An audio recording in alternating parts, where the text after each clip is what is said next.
Hello, and welcome to Moving the Needle on Wicked Problems. Today, we're going to take a break from our mini series on racism, but for sure, we will return to that shortly. Today, we want to talk about immigration. Most of the correspondence I get, emails, tweets, petitions, are from people who are concerned about their immigration status or their process or concerned about immigration in one way or another. We learned just recently that there are nearly 1.8 million people in the backlog for processing applications of new immigrants. That's a good news, bad news stories because 1.8 million people want to come to Canada. That's terrific. But 1.8 million people backlogged in a backlog, that's not great. Maybe some of this is because of COVID, but there are likely other reasons as well.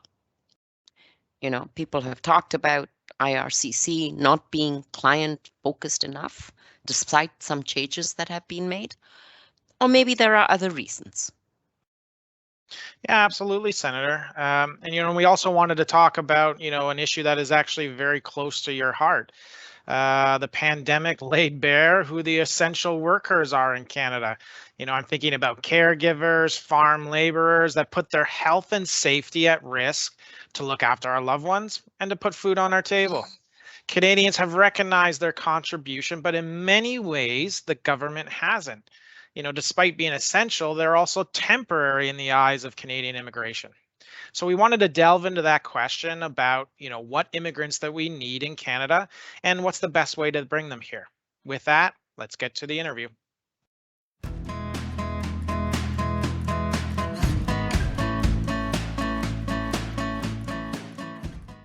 To help us in our conversation on immigration, I'm delighted to have Iain Reeve, who is the Associate Director for Immigration Knowledge Area at the Conference Board of Canada. He runs the board's immigration research agenda and manages the National Immigration Centre. Yilmaz Dinc is a Senior Research Associate for the Immigration Knowledge Area at the Conference Board of Canada. Welcome to both of you. Thank you for taking the time to speak to us today. Thanks so much. Thank you. So, let me start off by asking a big picture question. So migration, immigration, integration, inclusion, all of these are not just about nations, they're also about economies, culture, politics, and they're finally about people. And the success of immigration is usually measured by its impact on the receiving country. But there are always other winners and losers as well. Can we transform this construct into a winning proposition for all, especially as the world recovers from the COVID crisis? Yeah, absolutely. I think that's a really good question. It's something that I've always thought about going all the way back to when I first started studying immigration and studying multiculturalism and just international mobility. We should always be asking ourselves this question. I mean, Canada is, as you said, a country that tends to think about our immigration in terms of what it means for Canada, what it means for our society, for our economy. But I think as a country that does want to, has humanitarian objectives around the world, wants to be a good global citizen, we should think about the balance of how our immigration impacts countries that people come from. And, one thing that always comes up, of course, especially given Canada's big focus on highly skilled international labor, is the number of international professionals that are leaving countries that may have an even more severe shortage of skills than we have, and what that means for the sort of balance of global skills. I think the people that have been most inspiring in this area are immigrants to Canada themselves, who very often have a focus back on the countries that they come from, either to give back in skills or even in money, sometimes to go back. And I think that's our big advantage if we are going to be successful in helping other countries at the same time as having a positive immigration policy, is really giving our immigrants more and more opportunities and encouraging them to connect with the countries that they come from. But I think that a good immigration policy needs to go along with a good sort of global development policy that sees us balance, both our objectives and what we want to see in Canada, but also help other countries around the world. Right. Now, it would really be interesting to have sort of, scorecards or indicators of how immigrants are in fact themselves contributing to the global economy by being connected and reshaping the communities they came from in some small ways. And I'm not sure that's done as diligently as the work on making immigration a winning proposition for Canada. Maybe it's a time for rebalance, but and that's definitely something I that's a really good point. And maybe we need to encourage our academics and our analysts to do both. Winning proposition for Canada, but what about the source country? How can we make it a winning proposition for the source country? Very true. As you and I and most other people who study this file know that immigration has its backers and it has its detractors, especially in these days of polarization. But when you look at what economists say, many economists have weighed in with criticism that growth of our population and our economy through immigration is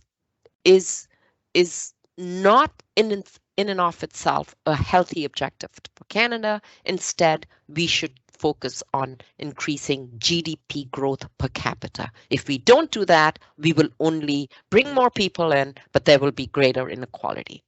What is your answer to this question? Yeah, our own research shows that overall there's a lot of positives for the economy with higher immigration levels to Canada. Growing GDP, growing government revenues, enhancing the labor market, allowing businesses to grow by letting them, find skilled workers that they might not otherwise have access to, or that our post-secondary and other education system might not be producing at the levels that we need. These are all benefits, but it's true, and our own research validates this, that there is, overall a minor net negative impact on GDP per capita if immigration levels are higher and higher. But we don't see that as a product inherently of immigration. We see that as a product of inefficiency of integrating immigrants into the labor market. We all know, I think, Statistics Canada has reported for some time that there's a very significant lag between how long it takes an immigrant from arrival to the point at which they make a living and they earn salaries and wages at a level that's commensurate with their skills and education compared to those that are born in Canada. We're talking about 10 or 13 years overall. We're talking about 5 or 6 years even for the highest skilled, most in demand skills the newcomers bring. So we think that if we improve the speed at which people are integrated into the labor force and are as productive as they can be in using their skills, that benefits Canada because I think it improves the GDP per capita question by making them more productive. But obviously it's more, as importantly, if not more importantly, it's the best outcome for the newcomers who are probably doing more satisfying work and earning at a level that'll be more satisfying and probably more in line with their objectives. Yilmaz, anything to add on that piece? I think an important point is, while we are trying to address the GDP per capita challenge, is looking at the employer side, what needs to happen for employers to be able to onboard immigrant talent, to make sure that immigrants are leveraging their full talent set, because that will have positive economic outcomes. And at the same time, are we providing the necessary settlement support to the immigrants that we are welcoming? Can they access the services? Are they eligible?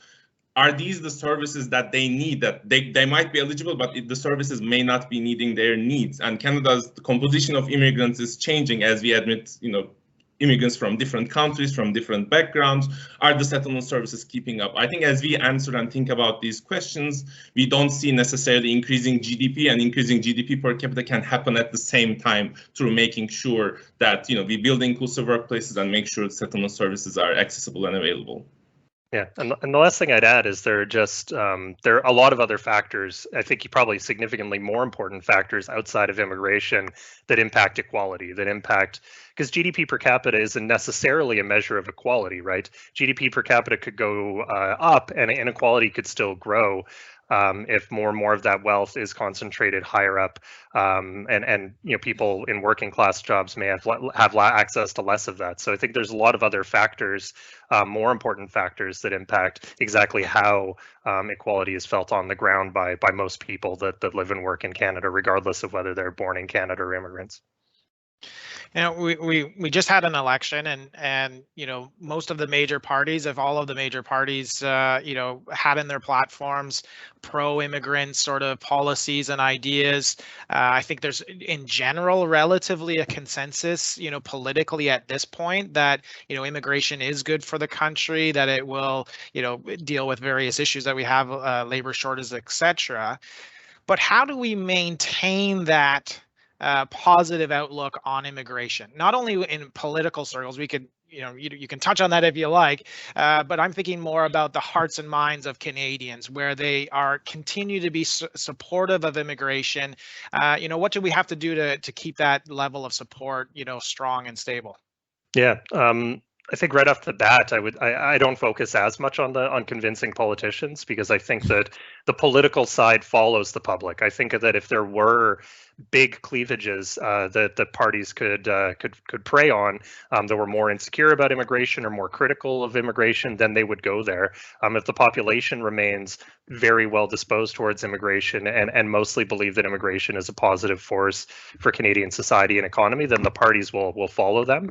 So that's where I'm most interested. I'm most interested, kind of where you focused, Paul, on how do we maintain the sort of strong public support that I think is like internationally pretty important and pretty distinct within Canada. And I think it's continuing to succeed. Canada's policies have been a big reason why support for immigration has been so high for so long. And it's because we have a program that I think has had a balance, maybe not always a perfect balance, but certainly a strong balance between focusing on those that can come and contribute economically and fill skill gaps and succeed on that side of things, but then also a strong humanitarian side that focuses on other rationales and other justifications for inviting people to come to Canada. It's this diversity of goals. It's the fact that you see immigrants from all over the world at all levels of Canadian society and economy and in every type of job. That's pretty distinct from what's happened in some countries in Europe, where a lot of immigration focused on filling skill gaps at the lowest level and created a sort of stratified society where immigrants filled work that people that were born in those countries maybe didn't want to do. Canada hasn't followed that path. I think continuing to do as we've done will go a long way. But you know, if we're going to be more ambitious and welcome more and more people, we may need to continue to be more creative. I'd love to hear what anyone else has to say about that. I think it's really important. Like, immigration is critical in terms of supporting the programs and services available to Canadians, investments in schools, investments in healthcare. But sometimes it's hard for everyday Canadian to relate to the economic potential of immigration in their daily lives. So I think demonstrating that impact, the positive impact on people's lives, on people's jobs, on people's access to healthcare. You know, our recent report on the role of immigrants in essential work has shown that there are many immigrants working in healthcare, which makes it easier for all Canadians, immigrants or not, to access healthcare services. And demonstrating that impact, make that people are aware that they benefit from immigration on a day-to-day basis, I think will come a long way. One thing, And I think, sorry, go ahead, Iain. Just the last thing I'd add is there is going to be a really interesting sort of arena where this is going to be a really important conversation in the next couple decades, and that's in smaller communities in Canada. Mm-hmm. You know, we're seeing more and more emphasis from governments at the federal and provincial level, as well as from employers and even from immigrants themselves, to disperse immigrants outside of just our bigger cities at an increasing level, to try to encourage immigrants to consider smaller cities or even rural and small communities. That's where it's going to be very interesting. These are communities that haven't had as many immigrants living, you know, within their areas and working with them and living in their communities over the past several years. So that's going to be the interesting place. I think that there's a huge opportunity for communities to benefit from this, to grow, to become more diverse, to be really successful economically. But we shouldn't pretend that that's not going to be a sort of different type of challenge and a different sort of pattern of immigration than we've seen in Canada over the last 50, 60 years. You were actually reading my mind. I was going right there with that, and I think before I get to my next question, I think that's where a big challenge is. It doesn't seem to me that we are prepared for that real sort of distribution of immigrants across the country. I know there's like pilot projects and things like that are going on, but an actual strategy seems to be a little bit far off, and we can sort of get into that in a little bit. But so I'm wondering though, like, we obviously are somewhat coming out of the pandemic. Who knows what wave we're in now. We have vaccines, that sort of thing. The pandemic closed borders, obviously. So there was lots of impact on immigration, about being able to get people from outside the country into the country. We had a lot of people that were in the country that will also fill certain roles for Canadians in our immigration system. What does Canada need to do as borders are opening, as our immigration system is sort of getting back up and running, to recover from the pandemic? I think we've handled it rather well. The system, there was an initial really significant shock to everything, right? To processing within the government, to the support services around government that do things like language assessments and credential assessments. I mean, everyone getting kicked out of their office really changed how everyone did business, and it forced a lot of adaptations. So once the system recovered and once all these adaptations happened, the system has actually performed really well. And of course, the government's gotten creative and found ways to continue to make PR available to really high numbers of people, focusing on those that are already here due to travel restrictions. But that creativity has been helpful, I think, at least in maintaining numbers. We'll see what the sort of long-term impacts of these changes are. But all that to say, as things open up, I think we will have a pretty easy time getting back to normal. I think, surveys have shown there's been no drop in interest for people to come to Canada. In fact, maybe interest has grown because there's an increased economic anxiety in countries around the world of how they're going to weather the post-pandemic economy.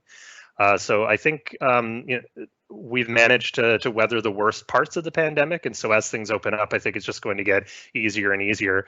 To me, the more interesting question is just what are we going to learn from these adaptations that we made during the pandemic, and what lessons can they teach us? That is so true. I mean, during the pandemic, in order to keep working at keeping our numbers somewhat in sight of our goal, Canada put many sacred cows out to pasture, and I think those are really important disruptive innovations that the department should consider. Yep. But there's still a massive backlog. In my introduction to this podcast, I noted there are 1.8 million people apparently in all kinds of streams backlogged, and I cannot open my Twitter feed or my email every day without getting, many of these, help me, haven't seen my husband for so many years, my federal skilled worker visa came through, I've sold everything, but I'm still stuck in India. How can all this be overcome? It's challenging. I mean, it's a resource issue, and so can the government bring in more people to speed up processing?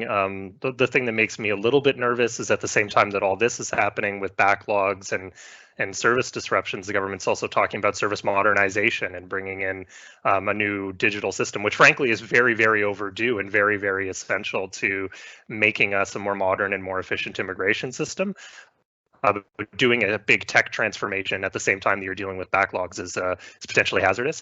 It makes me a little bit nervous, but if it's successful, I think that's another thing. It should make all these processes significantly more efficient, can hopefully help us eventually get through backlog and then make us more resistant to these types of delays in the future.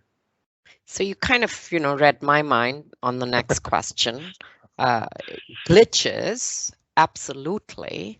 I would not, when I think of the impact of these glitches on people's lives, they can be horrendous. A list of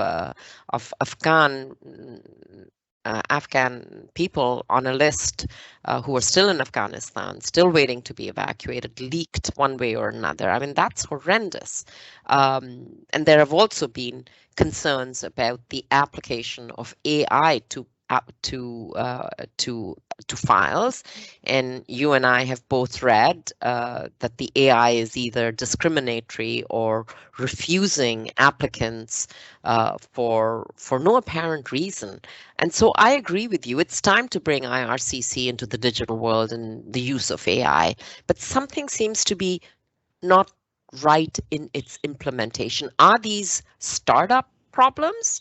Or are they endemic to a bureaucracy that has been plagued by implementation issues for many, many, many years?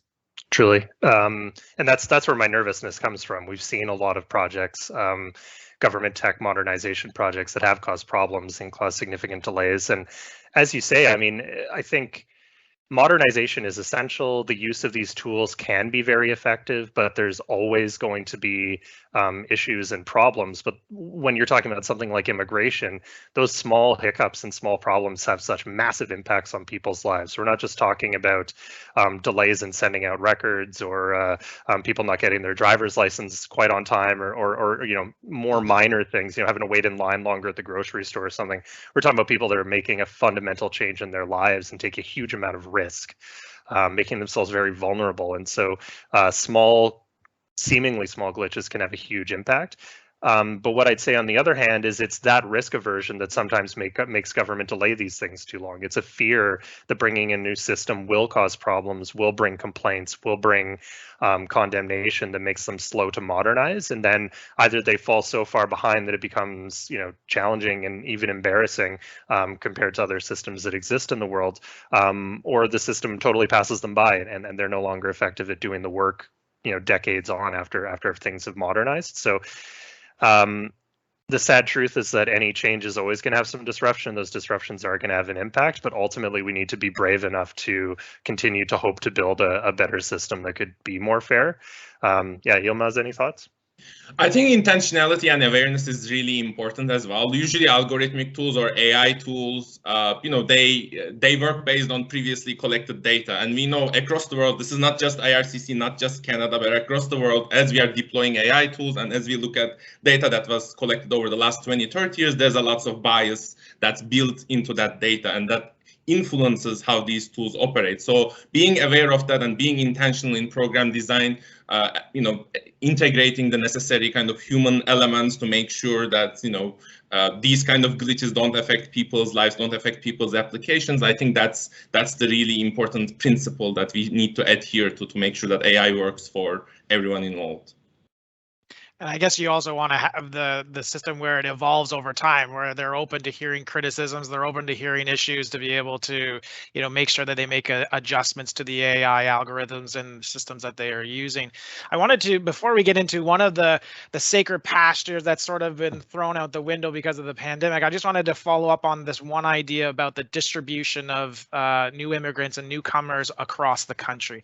Is there any sort of helpful thoughts, hints about how the government can do this and do this well, because it's not only the federal government, it's obviously provincial governments and local governments and local businesses and all that sort of stuff that have to essentially, you know, welcome in and provide services for new immigrants in their communities.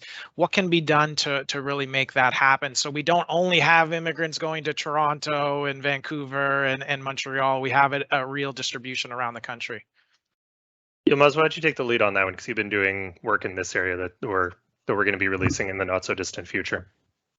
I think the case for having immigrants, you know, intending or destining them to settle in smaller and rural communities is very clear. Most of the time, those communities have populations that are aging even faster than the metropolitan centers. The skills and labor shortages accordingly are becoming worse over time. But I think it's really, you know, not just a question of attracting immigrants there, but also retaining them. And that includes a lot of factors than just, you know, the federal immigration programs or, you know, provincial immigration programs and just the selection of immigrants. That means when immigrants arrive in a small or rural community, that they have access to support to be able to, you know, socially integrate, find a job, find affordable housing, find childcare, use the transportation system. If not, they need a car. And that, you know, that really adds up. This is not just the challenge that could be addressed by traditional settlement services. It requires the engagement of every level of government. It requires the engagement of local employers to make sure that immigrants settling in these communities can find relevant economic opportunities. It's a question of social supports again. And at the end of the day, it's about the inclusion of the community. If the community is not welcoming of the immigrants, if the immigrants don't feel that they belong there, they're not going to stay. So no matter how much you invest in attraction, without retention, it's not going to work. And retention requires, you know, a lot of collaboration at all levels.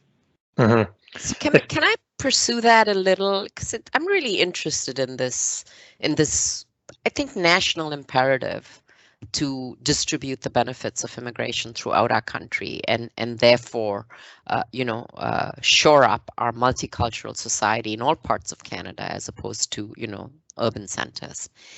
Yilmaz, what do you think about that? There are pros and cons, obviously, to cluster settlement. Where you bring not one Afghan family, but you bring 5 or 6, and so there may be 20, 25 people, and so in that way they're not completely isolated.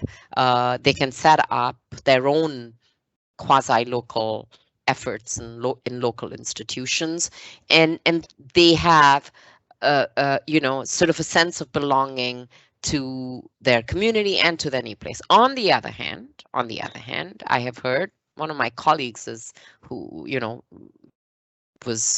came to Canada and went to a remote community and became a doctor there, and he just says that was the best experience of his life, partly because he had to grab the bull by the horns and do everything on his own. So there's a balance to that. Do you have an opinion on either side? I think having a community definitely eases the transition process initially. Like when families land, they can turn to each other for support, whether it's trying to build a social life or looking for a job. I think that initial support will be really important. There will always be immigrants who are on their own, who navigate the process. I'm an immigrant myself. I mean, I didn't settle in small communities, but I had to do everything myself because I didn't know anybody. And there are lots of immigrants, and I think they will also be able to succeed in small and rural communities. But the question is really when they are interacting, when they have a job and when they're interacting with employees in their company, with their colleagues, or when they want to spend their evening outside, and when they go out, the people that they interact with, do they feel that they are connected? Do they feel that they belong to the community? I think there are multiple ways to achieve it. There is no one set way to do that, and individual preferences also play a role. But I think community buy-in, engaging employers, engaging the local governments, non-profit organizations, that is really, really important to make sure that the process works for all. The level of turning to those supports will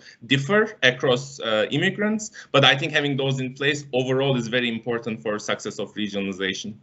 Yeah, the only thing I'd add is what Yilmaz points to is the necessity to bring really all the most important people in a community together and to have a real consensus about the importance of welcoming and retaining immigrants. And we're talking about the traditional players of settlement services and community services, and governments, but we're talking about the employers, we're talking about community associations or clubs or whatever that have nothing to do with immigration, but are willing to be part of that consensus and lend a hand.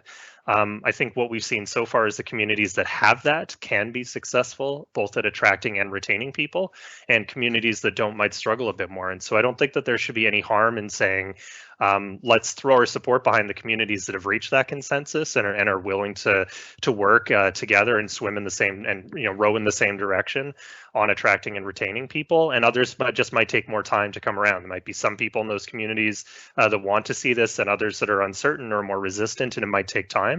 But I think the more success stories we have, the more communities will see an opportunity to have similar successes there. So we're not starting totally from zero. We already have some good successful examples in small communities across the country. Let's learn from those and continue to promote those that are willing to take those steps and not push communities that aren't really there yet. Not everyone has to do this. We don't want to send people into situations or to encourage them to go into situations where they're going to face serious hardship or struggle when there's other options in places all across the country. Yeah, I think one of the ones that jumps out to me is, in Antigonish, Nova Scotia, with Peace by Chocolate, Syrian refugees coming in and, creating a great company there, and then it's really taken off all across Canada. So they were welcomed in Antigonish, but then it's taken across Canada. One of the things that I wanted to focus in on, and you, the conference board, Yilmaz, you've just published a study on this, is that one of the sacred cows that I think that has been in the immigration system for a long time, and we've talked about this to a certain degree already, is this focus on high skilled immigrants. That's generally where the path to permanent residency sort of exists. And then when we deal with lower skilled, so-called lower skilled, because I don't think they're lower skilled, but lower skilled, they're more on a temporary sort of visa or whatever, and they're often even just temporary foreign workers as well, in the sense of working on farms and in our homes as caregivers, etc. But we realized during the pandemic that in fact, they're not the low skilled, they're actually the essential skilled workers that we need. So, how should we be thinking about essential workers and, about the workers that we actually need in Canada? That's a great question. I think what we have seen during the pandemic is an economy has to be resilient. And the way we have leveraged immigration so far in Canada was through prioritizing highly educated, highly skilled immigrants. And they do bring important economic benefits. We still need, high-tech talent, people working in finance and IT. But what we have also seen through the pandemic is there's a critical part of the economy that requires a diverse skill set, not necessarily low and high, but different skills that may not necessarily be tied to qualifications obtained in schools. And an economy cannot be resilient and cannot really embrace a shock like the pandemic or tackle a shock like the pandemic while there are vast labor shortages in occupations that are deemed as essential. There are jobs that the domestic workforce is not interested in or are not attracted to. And then what happens is these jobs are taken by people who are either overqualified, shouldn't be in that job in the first place, who are mostly newcomers, or temporary workers who oftentimes face vulnerabilities around visa status or vulnerabilities around precarious work. So I think what's really going to happen going forward is the countries across the world and Canada need to think about how do we ensure that we find the right skills for the essential jobs, how do we compensate and provide career mobility to essential workers so these are jobs that are attractive to everyone, and that we have the necessary immigration systems in place to welcome immigrants from all skill level and qualifications, because that's really what an economy needs to be able to resilient and to prepare for future shocks. Mm-hmm.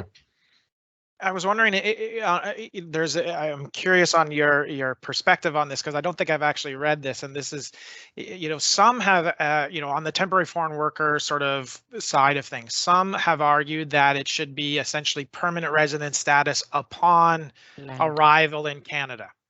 The senator has done a motion in the Senate talking about having, pathways to permanency for temporary workers.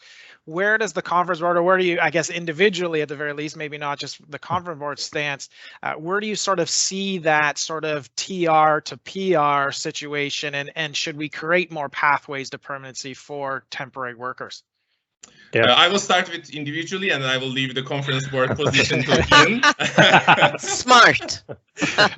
Personally, I think having TR to PR pathways and providing permanent residency upon arrival has huge benefits for the workers. I think it will help address the challenges that they face, for instance, in farm work, for instance, in food manufacturing, around, when to, how to express their rights when there's an employer violation, how to raise their voice, not be worried about whether they will be able to stay in Canada, whether they will be deported, whether they will come back next year. I think addressing these challenges will have huge benefits for them, and also for Canada, as we just discussed. Creating more resilient sectors does require essential workers to be permanently in Canada. We cannot afford, when the next pandemic happens, to kind of struggle how to fill these vacancies, and the employers are continuing to suffer because of that. But I think we should also remember that essential jobs need to be compensated in accordance with our need on essential skills, because as long as that gap is there, the domestic workforce will always be turned off. And it's really important to see this as a holistic solution, where we improve the conditions of essential work, but also build pathways for temporary workers to come as permanent residents. So can I ask you a question, Yilmaz and Iain? When I have proposed that essential workers in the ag industry or in the health industry, personal support workers, meat packers, truck drivers, be provided a pathway to residency either immediately or on arrival or on par with temporary foreign workers who are skilled. The pushback I get from the government is this, and I'd like to hear your opinion on it. It is the cost of integration, because when people come in as permanent residents or are provided a route to permanent residency, they have the right to bring in their families. And the cost of integration to individuals who may not be as far along, even in their own countries, on the educational field in school or high school, or other indicators, that the cost of integration would really be too huge for Canada. Yeah, I'll start with that and then backtrack a little bit to this sort of broader question that Paul asked. So the reason that we have the sort of main economic system that we have now that doesn't focus on specific job areas, that focuses purely on social capital, is because through broad kind of long-term economic research, we've learned that these factors that people are given points for are the factors that sort of lead to long-term resilience within the Canadian economy. So education, language skill, age, experience in Canada, these are the things that tend to align with long-term economic success. Even if there's an initial blip during the settlement and adjustment period, long-term people tend to perform. I think that there is a legitimate concern that if we were to bring in a lot of people that didn't have as many of those resiliency factors, but fit a very specific hole in our labor market, that if that labor market reality shifted, what will happen with those people. So just to focus on agricultural workers, if language skills aren't strong, if work experience is relatively short, if education is lower and they've been living in a smaller sort of rural community without as much support to be close to where the work is, what will happen to them then? And so I do think that I think that the evidence shows, kind of as Yilmaz pointed to, that there are clear benefits across a whole bunch of different areas of temporary residency, where pathways to permanent residence would certainly benefit the newcomer, but also Canadian employers, communities, the broader Canadian economy. I think the evidence is there that some of this is absolutely open to strong argument, but I think we need to balance it. Right now we have a system that on the one hand looks at economic immigrants who we mostly leave on their own. So we provide settlement services that are free,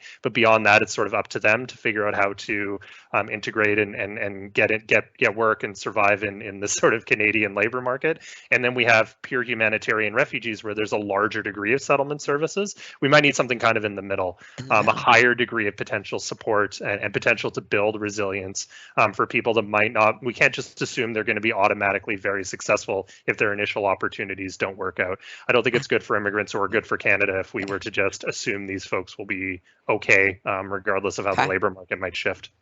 So let me pursue the other objection, which I have heard time and time again. Oh, if you give a temporary migrant laborer who's working on a mushroom farm permanent residency, they will leave the sector and move on to another job, and therefore our labor market needs will be unmet. What's your response to that?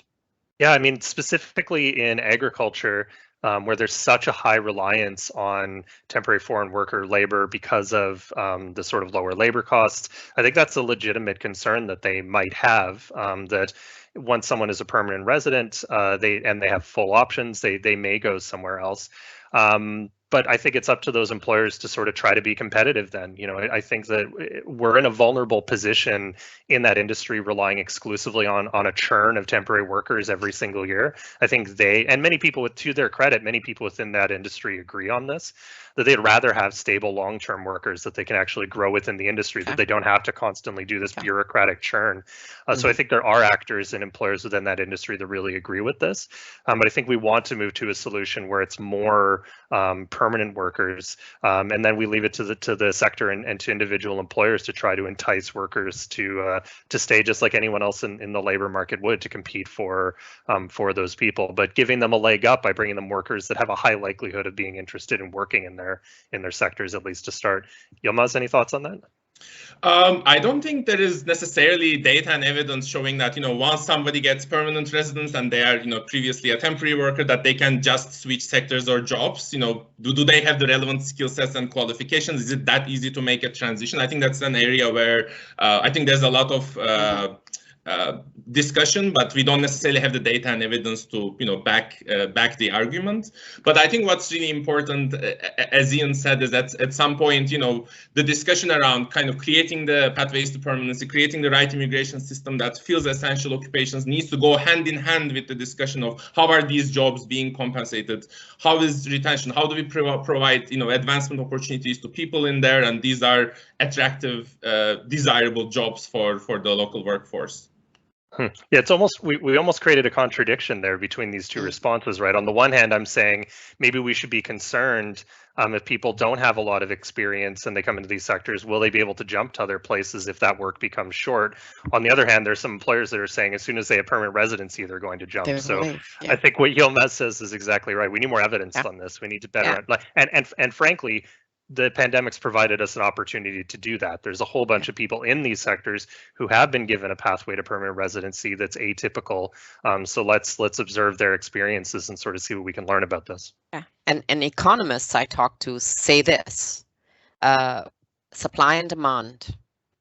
If you reduce the supply of labor, then the wages will go up. So, someone who picks mushrooms on a farm and makes $20 an hour, the price will go up to $50 an hour, and the price of mushrooms will go up, and that's the way the economy works. So, for me, as someone who's really interested in immigration, I'm not an economist. I try and sort all these things out. So, really appreciate your help in this. So, on to our next question. We deviated quite a bit. Back to you, Paul.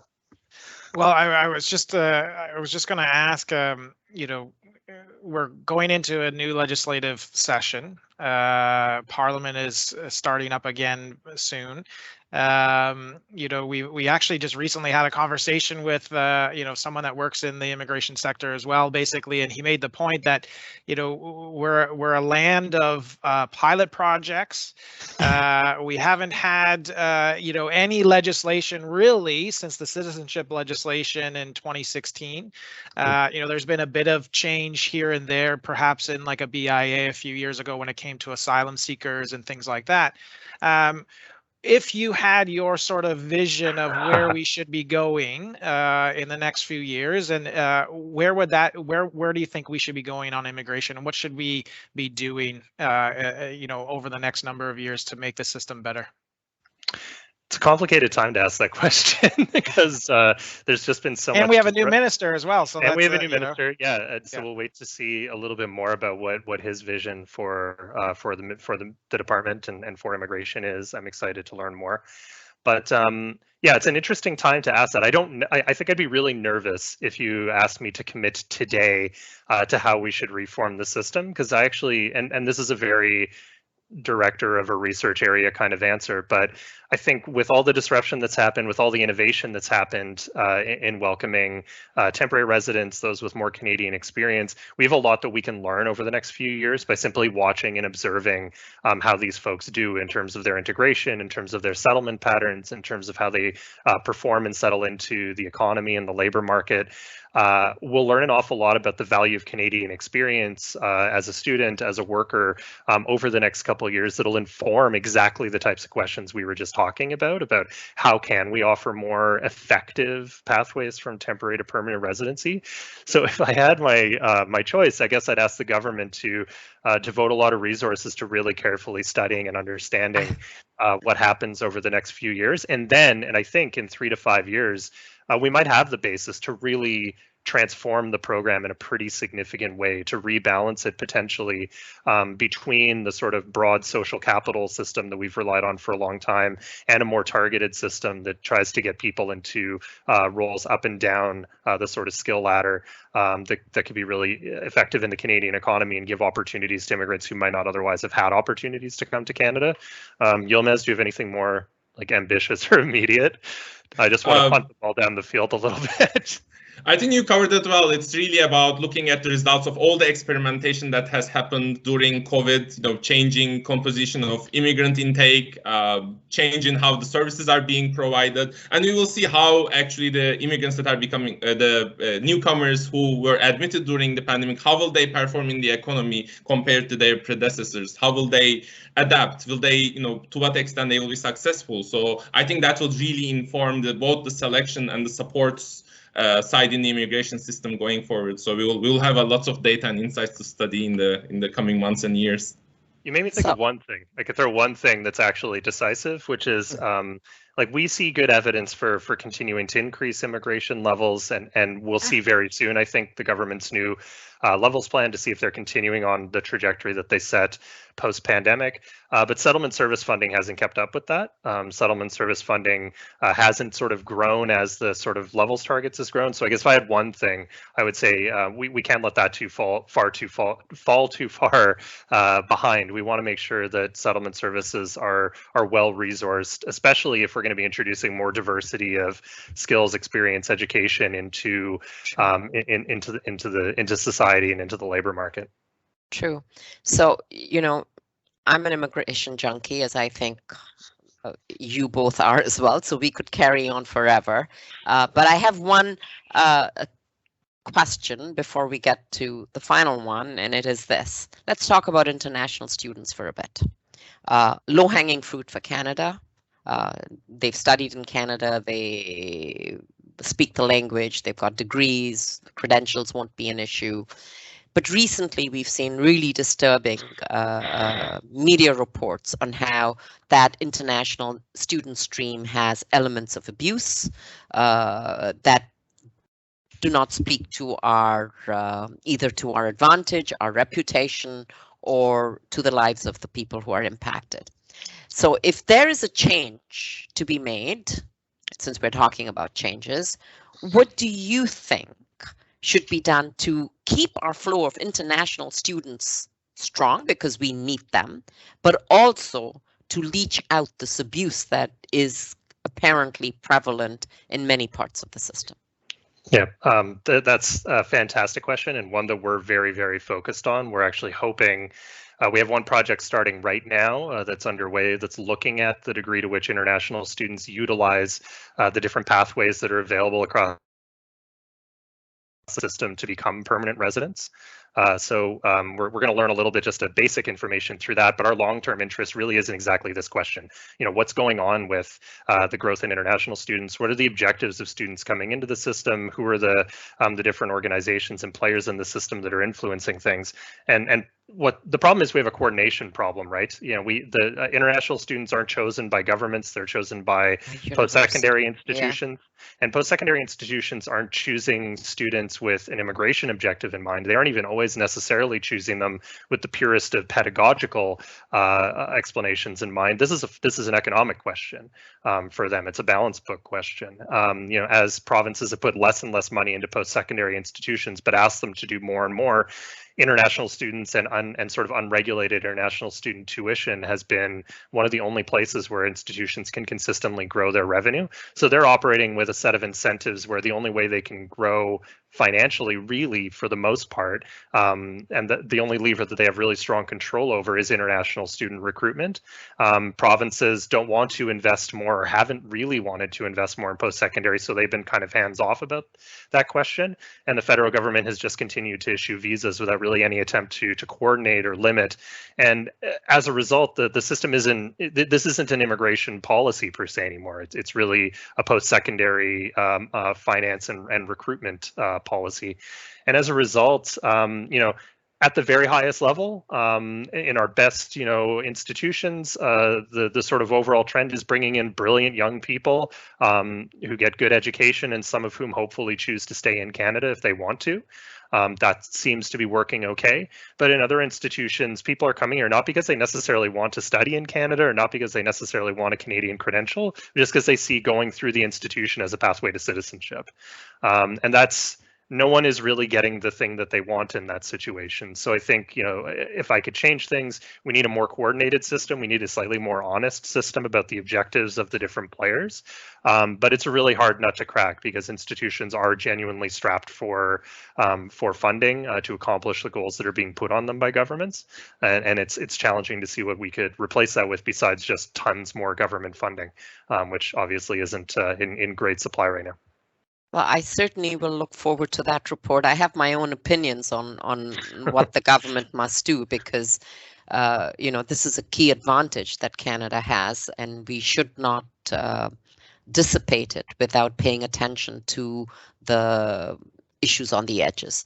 But Yeah. I have a feeling, Paul, that we can carry on this conversation forever, but we actually need to ask a last question. Is that okay? What do you think? Do we still have Absolutely, time yeah. to ask the Yeah, last one question? last question. One last question. Okay. Well, One more. I think it's one of the, and I'll go back to one of the things that you said, Ian. I think right at the outset is that you're noticing so far that, and well, I guess even maybe the backlog of 1.8 million sort of suggests that that people still want to come to Canada. But the question is, the last question, I guess, is, how do we remain competitive? How does Canada remain competitive in still attracting newcomers to Canada, and at the higher and higher levels that we're trying to do now with the levers that we're trying to bring into Canada? So what can we do to remain competitive there? A lot of what we've already been doing, having a system that is open, that is stable, that has, a clear positive orientation towards immigration, and that's known internationally. The things that hurt our competitiveness are things like gigantic backlogs, operational issues, reputational questions, whether it's with international students or people not, having their sort of economic and settlement ambitions realized once they come to Canada. We need to keep working on those things in order to be competitive, but there's a lot that we already do right, and that is borne out in the popularity of Canada as a destination. When we get into the more nitty-gritty of specific skills or specific industries, that becomes a bit more interesting and complex and involves employers and governments and combined efforts. But overall, it's having a stable, well-run system that projects to people that this is a place that immigrants can come and be successful and welcomed and part of the fabric of Canada. Yilmaz? Yeah, I completely agree with Ian. I think when immigrants have positive settlement experiences, that they enhance Canada's reputation abroad through word of mouth, through how they share their experience, more people are interested to come. So ensuring that, building on what we already do well and kind of building on that, addressing issues like underemployment, unemployment, providing better economic pathways to all immigrant groups, regardless of the background, leveraging their skill sets, I think will help in terms of attractiveness. And perhaps it's also, kind of thinking about how immigration relates to other policy areas. For instance, creating a conducive business environment may attract immigrant entrepreneurs, top tech talent. And as we said, throughout the discussion, we need immigrants with all skill sets and all resources. So I think the policy side should match that within immigration and in other policy areas. And just quickly, Senator, before you wrap up, this isn't a question; it's more of a comment. We have heard as well that immigration needs to become more client focused. Immigrants are people; they seem to have a difficult time navigating the system. More thought there, in my opinion, needs to be done, because we get, as the senator said, we get so many letters, emails, everything about where is this, where is that, I haven't heard this. It's got to become a more client-focused sort of situation. Sorry, Senator, wrap it up there. Lots and lots of good thoughts. Thank you, Ian and Yilmaz, for joining us today. And when your study on international students is published, I'm hoping you will come back and talk to us again about it. That is a personal interest of mine, and one I think that speaks to our ambitions in many, many ways. To our listeners, be sure to check out our other episodes and subscribe to the podcast. We welcome your suggestions and topics of speakers for future episodes, and we will continue in this way to move the needle as we examine some of our most wicked problems and going ahead. Thank you all.